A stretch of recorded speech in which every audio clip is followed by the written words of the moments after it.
বাবা, আজ রোজা রাখাটা কি খুব কষ্ট হবে? আল্লাহর জন্য করলে কষ্ট শান্তিতে বদলে যায়। রোজা রেখে সবার সাথে ভালো ব্যবহার করবে। জি মা, আমরা ভালো থাকবো ইনশাল্লাহ। একটু পানি খাও, কেউ দেখবে না। না, আল্লাহ তো সব দেখছেন। রোজাদারের জন্য জান্নাতে বিশেষ দরজা আছে। আমি সব রোজা রাখবো দাদি। আল্লাহুম্মা ইন্নী লাকা সুমতু। আজ খুব ভালো লাগছে। রোজার আত্মাকে আল্লাহর কাছাকাছি নিয়ে আসে। আমি সবসময় চেষ্টা করব ধৈর্য ধরতে। আসুন আমরা সবাই ফজরের নামাজ আদায় করি। দাদি, আমি ঠিকমতো তিলাওয়াত পারি না। শেখার চেষ্টা করাই সবচেয়ে বড় ইবাদত। ভুল করলে ভয় পাবে না, আল্লাহ চেষ্টা দেখেন। আমি আবার চেষ্টা করব। আম্মু, আজ আমার মন খুব ভালো লাগছে। কোরআনের বরকত ঘরে শান্তি আনে।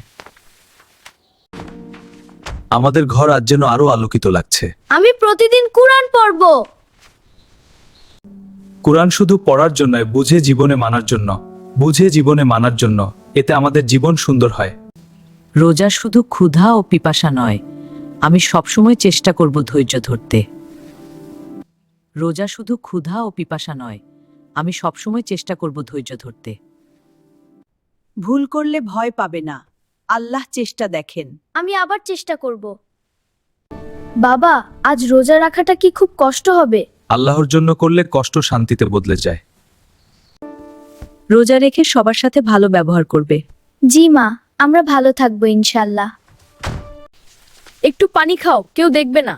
না, আল্লাহ তো সব দেখছেন। রোজাদারের জন্য জান্নাতে বিশেষ দরজা আছে। আমি সব রোজা রাখবো দাদি। আল্লাহুম্মা ইন্নী লাকা সুমতু। আজ খুব ভালো লাগছে। রোজার আত্মাকে আল্লাহর কাছাকাছি নিয়ে আসে। আমি সবসময় চেষ্টা করব ধৈর্য ধরতে। কোরআন শুধু পড়ার জন্য নয়, বুঝে জীবনে মানার জন্য। বুঝে জীবনে মানার জন্য, এতে আমাদের জীবন সুন্দর হয়।